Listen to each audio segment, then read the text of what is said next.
Hello everyone. See, I wanted to show you guys that it's a beautiful sunny day today.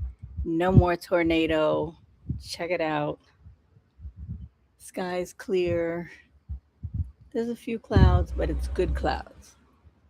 No dark overcast. Construction still here and all around me, but I got to wait till that's all finished and taken care of. And the workers now, let me go back in here and sit down. The workers are finishing earlier these days because it's so hot. So that's a good thing. But I wanted to talk to you today about what ifs and how you can eliminate them from your thinking. So let's get into this. And if you're not on live right now and you're listening to the replay, good. So hold on a second.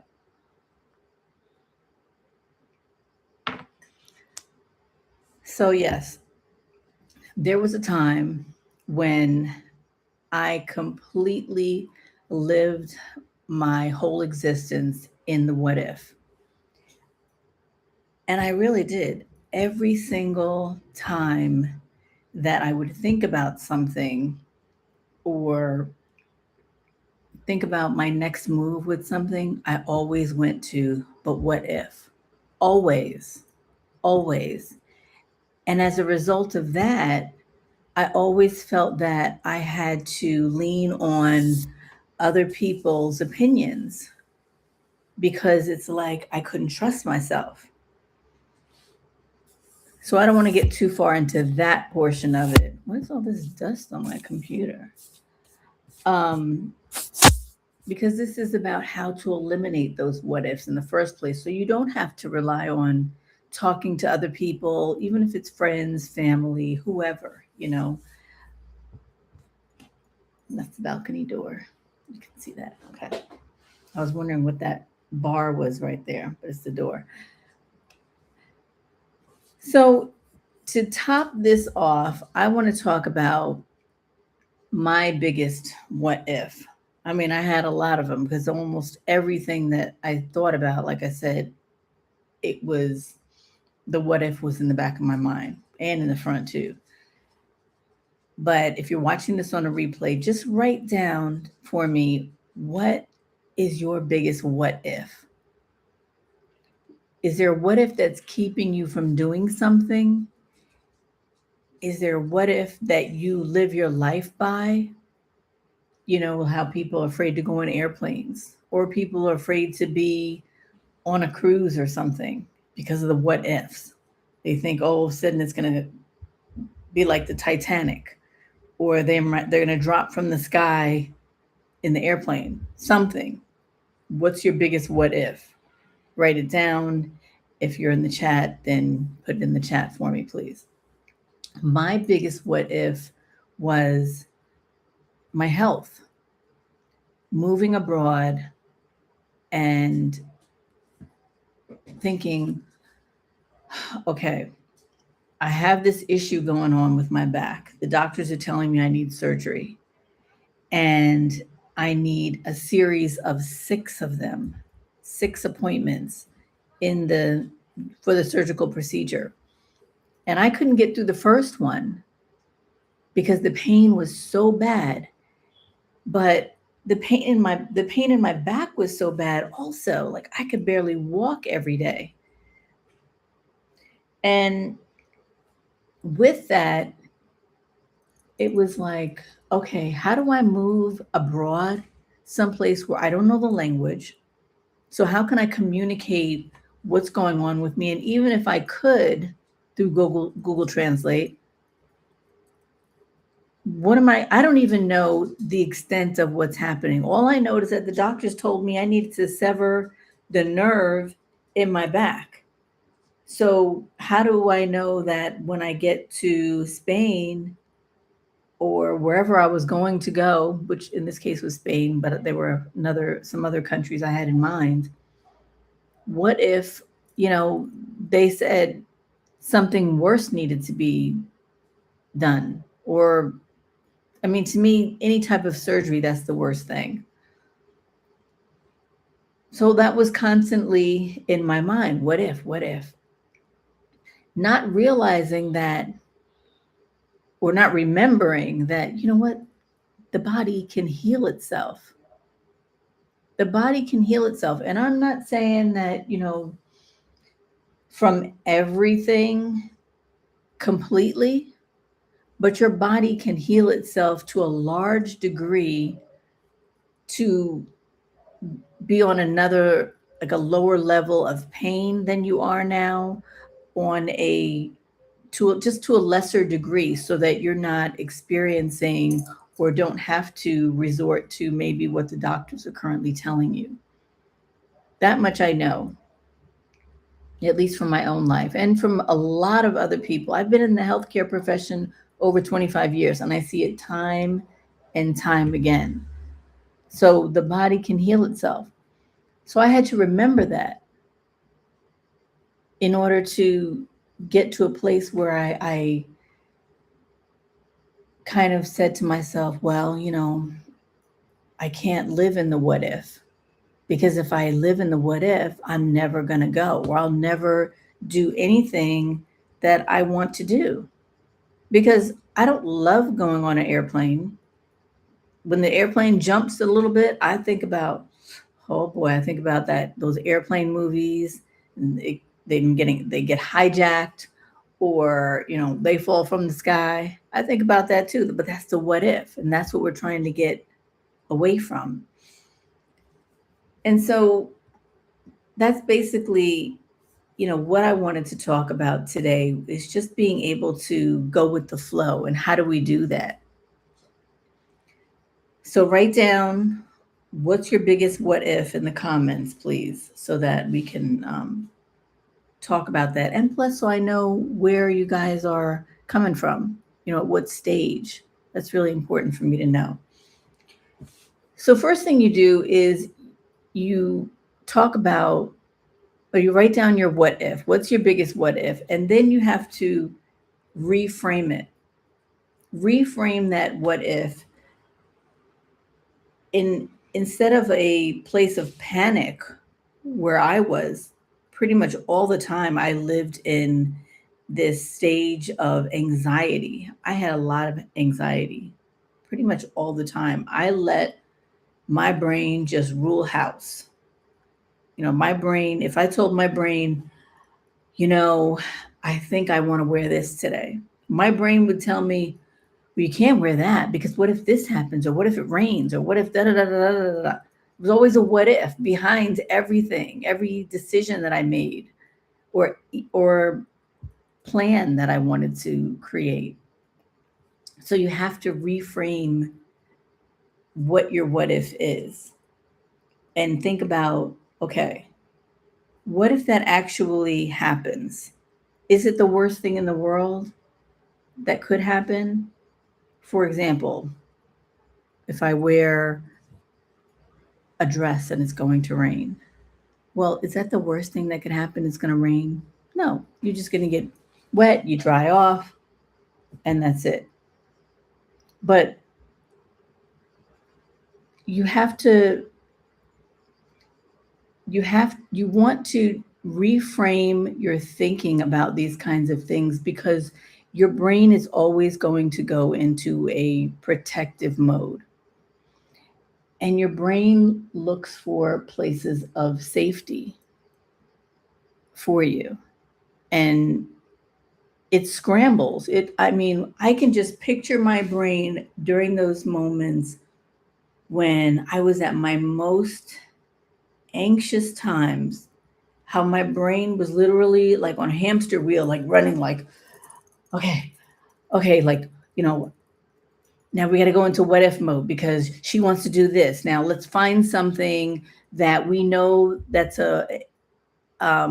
going to make her scared enough so that she won't do it, because that's going to be, we know what's safe for her. We know what's good. Instead of exploring the new possibility or doing something different, my brain just didn't want to allow that. So that's why we have to be in charge of what we're doing. We're in charge of our brains. We're in charge of our own bodies. And we have to make sure that our brain knows that. And the more we practice at that, eventually the brain is going to just be so laid back when the time comes for you to be, though, that you get anxious about something, your brain's going to be like, okay, you know what? I know you got this, so I'm not even worried about it. And that's what I feel like my brain does now. When something happens, like the other day when we had the tornado, and I had this armario on the balcony, this big, huge thing that was rocking back and forth, that I just stood there and looked at it as I thought it was going to like fall off the balcony. But at the same time, like I thought that immediately. But in the next moment, I was like, you know what? I'm just going to pray about it and leave it, because that's all I can do. You know, what am I going to do if it does fall off the balcony? I can't keep it from falling off because it's too heavy. I can't do anything about it if it does fall off. So I'm just going to just watch it and see what happens. And my brain, calmed me. I was able to calm myself and calm my brain, and I was able to just look at it and just look at it almost like in wonder and think about, wow, I wonder what the outcome of this is going to be. But it wasn't in a state of panic mode. It was more like, this is curious. When you're thinking about anxieties and thinking about the what ifs, you're thinking about like the anticipation of something, anticipation of a disaster. Really, that's what you're thinking about, like the on Mario falling off the balcony. I'm thinking about the worst case scenario. And that's almost always the extent of it. Your brain just thinking about it, because you're trying to manage the outcome of it. And usually, most of the time, majority of the time, it doesn't even happen, right? Like, a lot of us are thinking, when we want to move overseas, we're thinking, well, what if I run out of money? Which is a real fear for a lot of people.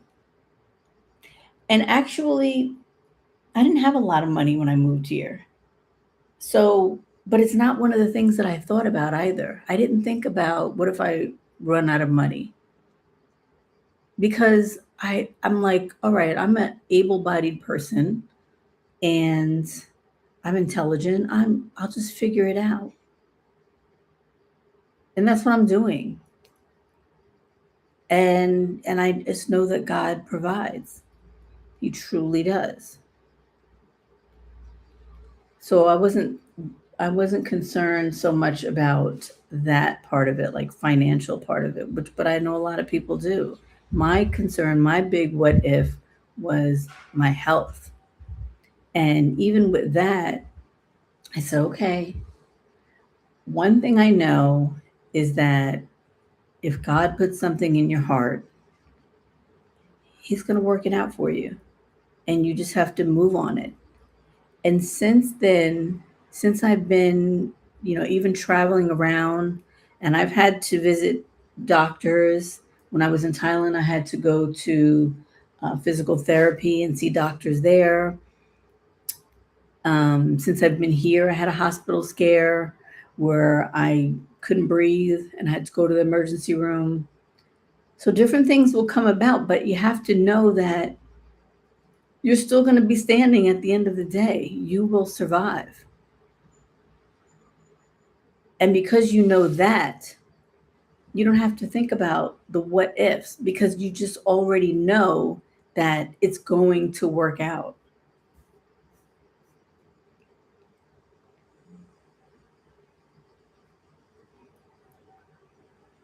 My dog loves sleeping on the balcony. I wish I could I don't know if I could turn this around. Let me see if I can show you guys. There he is over there. Yeah. Oh, now he just got up. He loves it out there. It's so peaceful, especially now with the workers not uh, out there. They've turned off the machines and stuff, and they're gone home for the day. They leave at 3 o'clock, I think, but they start at 7, and that's my alarm clock because they have these huge generators that they turn on, and so that wakes us both up and gets our day started very early. So the things that you want to do is figure out the your what if, and you want to write that down and think about replacing the what if with the outcome. What do you want to have happen? What do you want to have happen? Not thinking about the worst case scenario, but thinking about, okay, you know what? I do want to move abroad. That's what I want to do. And just keep your mind on that because things will come. They will challenge you. And, I look at them as distractions. My friend and I used to talk about this all the time. And to know that things are going to happen, but those are distractions to keep you from your path. And once you realize that, once you know that, no matter how much you have planned things out, the distraction's going to come. So that when they do come, then you can look at them and say, oh, okay, I recognize that. I know what that is. And then you can just watch it as if it's like it's at a movie and as it passes you by. You don't have to think about, oh my gosh, here this comes, here they come, or, this is what they're saying, or, this is coming for me, this is the end. Like the end, like that's the worst case scenario. Just keep your goal, your vision in mind, and you don't have to worry about any of those things because it's worry. And the only thing it's going to do when you worry is cause you stress, which causes inflammation in your body. It keeps that lower belly pooch, which we're all trying to get rid of. Just forget about the what ifs, reframe them, and trust your ability to problem solve. Because you didn't get to this age at 50 something without being able to solve some things. Even if you're at work, I'm sure you are able to solve things while you're at work. And you've solved some things for some people. I can understand if you're a teenager, if you're in your 20s, you haven't encountered maybe a lot of different things and you have a lot of questions in your mind. But 50 and over, we've been through some stuff and we can tell you about some stuff. And we know how to get to the other side, but you have to trust yourself enough and the things that you've been through to know that you can figure it out no matter what it is, and you will get there to the other side.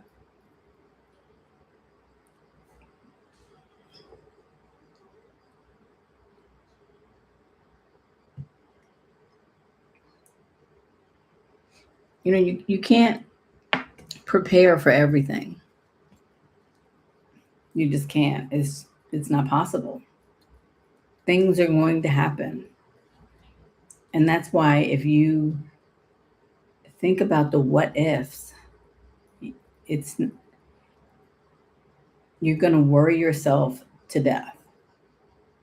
And that can be literal. I can't tell you how many people I've heard about recently in their 30s and 40s who are having these strokes. And sometimes they don't even realize they've had a stroke until they get tested for it. And they just thought, oh, they were getting these anxiety attacks. but stress can kill you. And what if is right in those, it is in that category. So we need to start trusting ourselves more, because you know how to get through this life and to accomplish things, no matter what it is.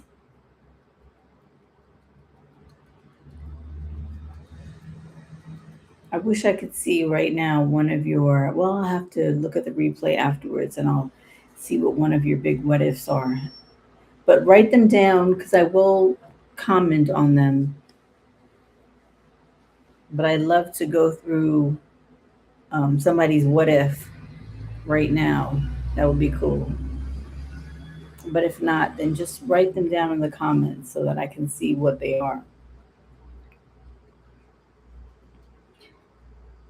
But there is too much that we can do in this world, too much that we can do for ourselves and for other people, to be concerning ourselves and delaying our lives and our progress for what if.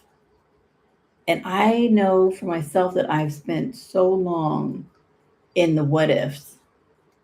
There's so many things that I would have done, that I should have done, but what ifs held me back. They really did. And not until I'm getting in my 50s did I say, you know what? I can't live like that anymore. And it took, why does it always take these big huge happenings to occur in our lives? For me it was the job stress, which I literally just couldn't take it anymore and I had to leave because I couldn't physically take even sitting there at work anymore. Things like that, or being in a relationship that was going nowhere, and like I'm like, how much more will I be able to, or do I want to be lied to, basically? Do how much do I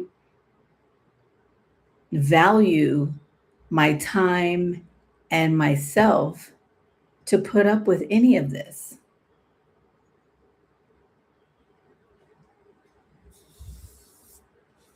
And the only reason why I did for so long was due to what ifs.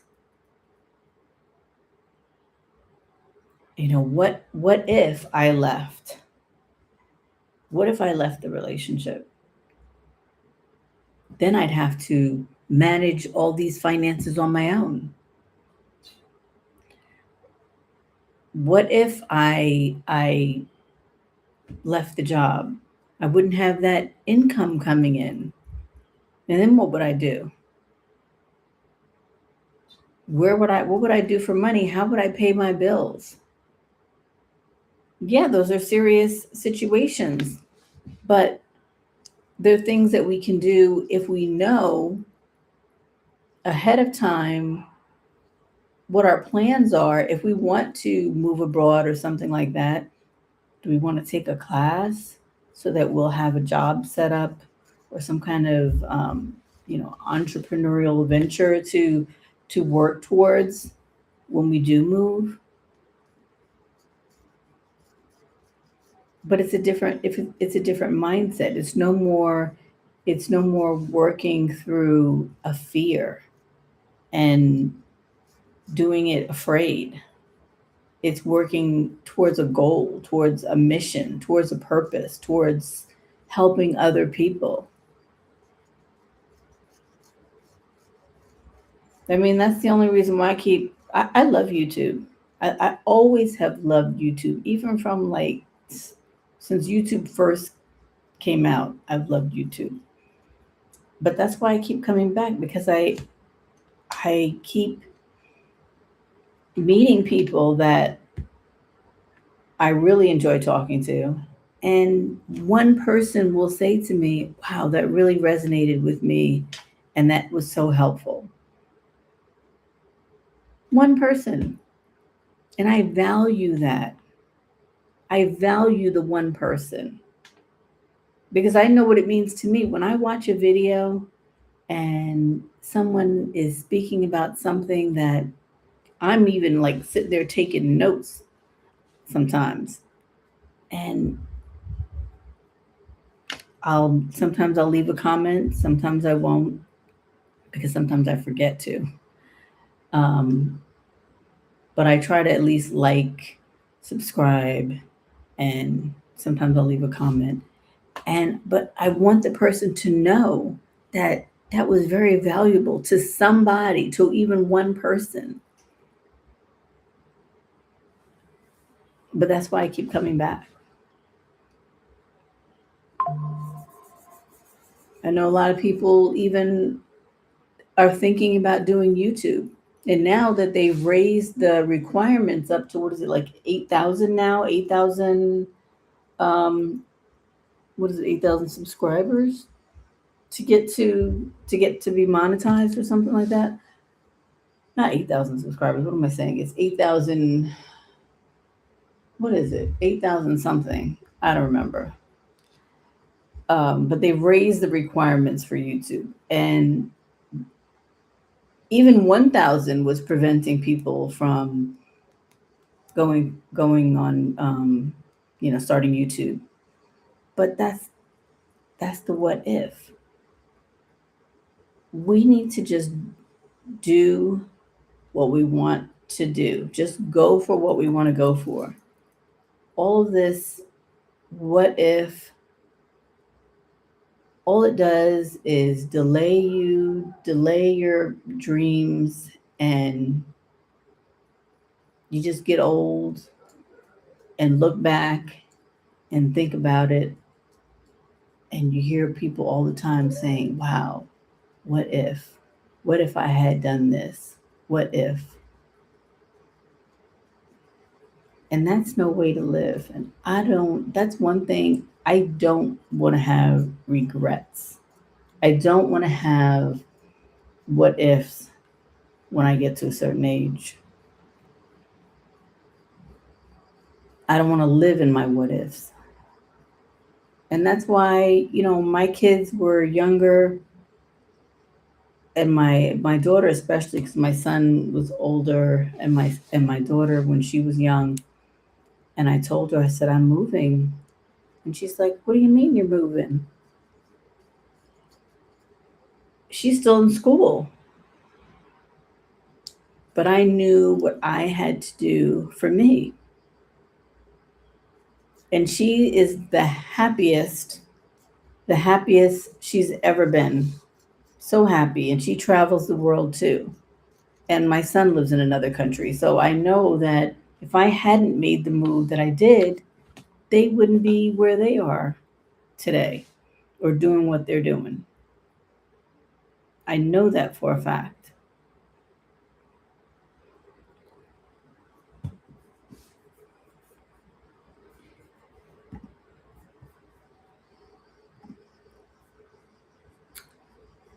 Let's see.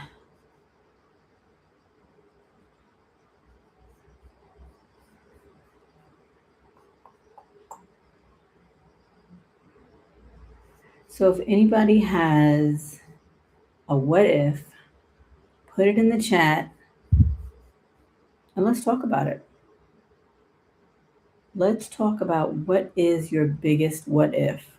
Like I said, mine was my health. And it wasn't just my lower back, because I've gone through a thyroid disease that I was healed from. I went through an autoimmune disease where I would break out in these huge hives. One of my videos, I don't remember which one it is now, I posted pictures of what I looked like. When I went to the hospital, I was connected to all these machines and stuff, but I have these pictures of hives. Like my face was so swollen and they were all over my body. But I would get that on a regular basis and have to inject myself and take all these like steroids, and it was a terrible existence. But I still went out, I still lived my life. I went out on dates and told the person, hey, this is what happens to me. So, be forewarned.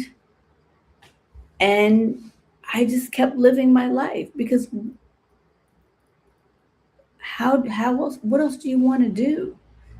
Do you want to live in fear? Do you want to live in what if and not do anything and not do what you really, really want to do in your heart? What kind of way is that to live? What kind of way is that to die? What kind of example is that for our children or for our friends?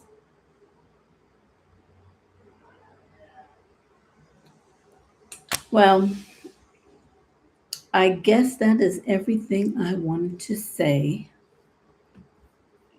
And I hope that someone got something from this. I have rambled a bit at the beginning, but hopefully, toward the middle and the end,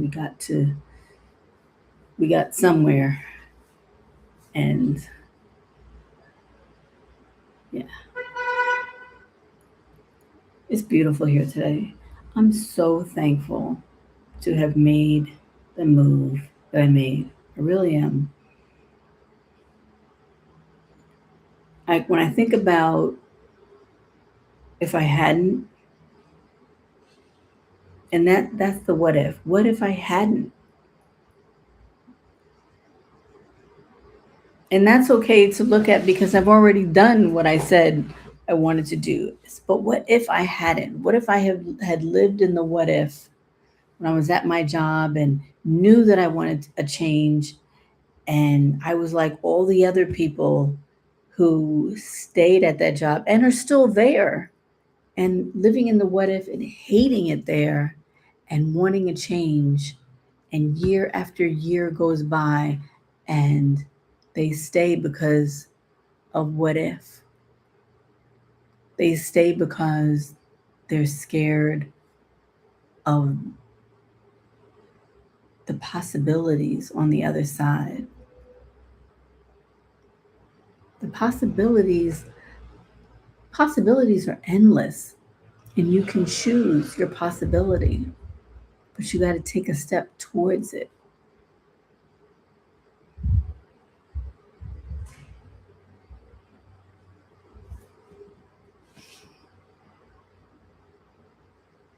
It's not easy, not all the time. Sometimes it is. I mean, making a decision about something, that can be easy, but it's your brain. That's the thing you have to overcome. What your brain tells you. As smart as we are, our brains are dumb.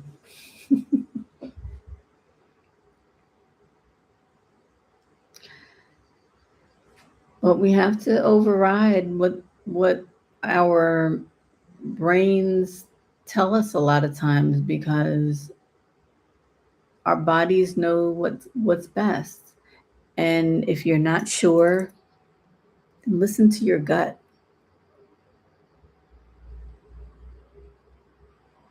If you're not sure whether you should leave your job and you're thinking every day, your anxiety, you're in a state of anxiety the night before, or going to work every day, you feel dread, it's time to make a change.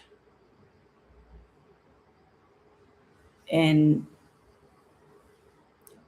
staying in that because of the what if, even if it's money, is hurting you worse in the long run than it ever could if you made a change.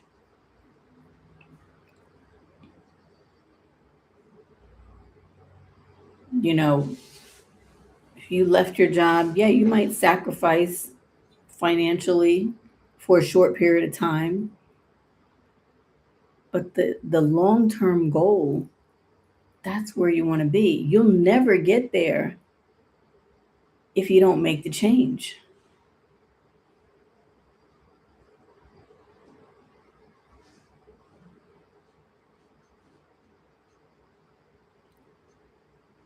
There are women now who are in relationships that are, they know those relationships are not good for them, but who are you staying for? Are you staying because you don't want to have the conversation? Are you staying because of the kids and it's good for them to see you in seeing you miserable or constantly arguing or whatever it is you're going through,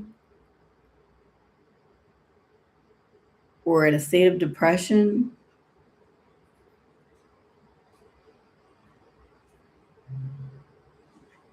You know, the what ifs can, it's a trap.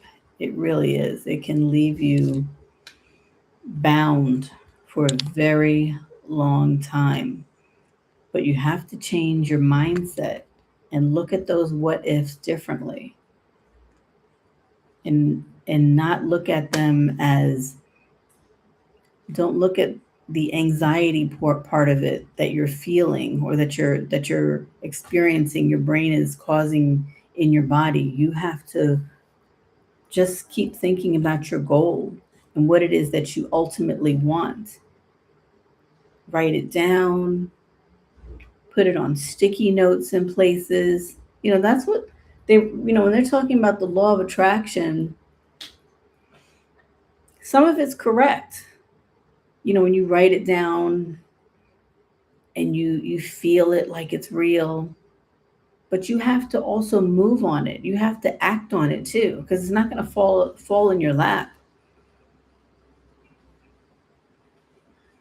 And the distractions will come. And those things, when the distractions come, it's easy to say, oh, see, you see, there's the what if. That's what I thought was going to happen.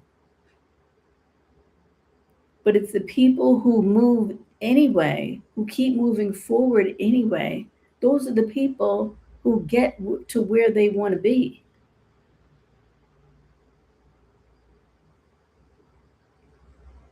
I didn't get here by magic.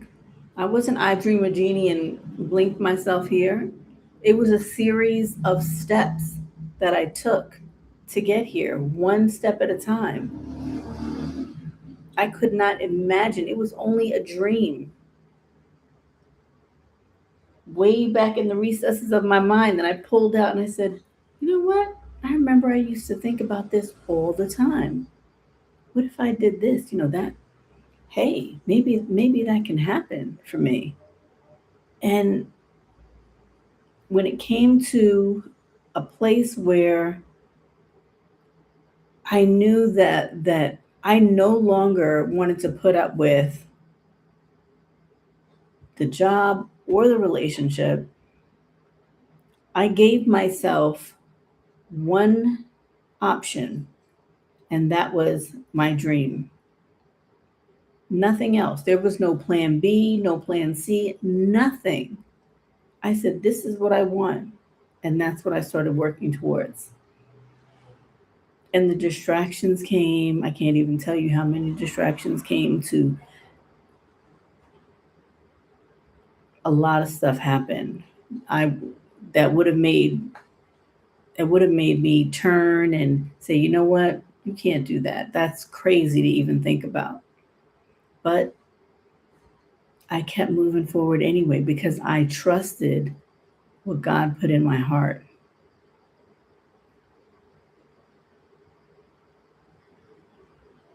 And you have to also. God's not going to lie to you. God is truth. God cannot lie. And if He puts something in your heart, not in your head, because that's your brain, but if He puts something in your heart, if your nervous system feels calm when you're thinking about something, That's a good sign. That means that what you're thinking about, that can actually happen for you if you keep moving towards it. Okay, I guess that's enough. So that's all I wanted to say. And thank you all for being here. And I hope you watch the replay. And when you do, please remember to write down what is your biggest what if. I'd really like to know. Okay. All right, that's it. Ciao, everyone.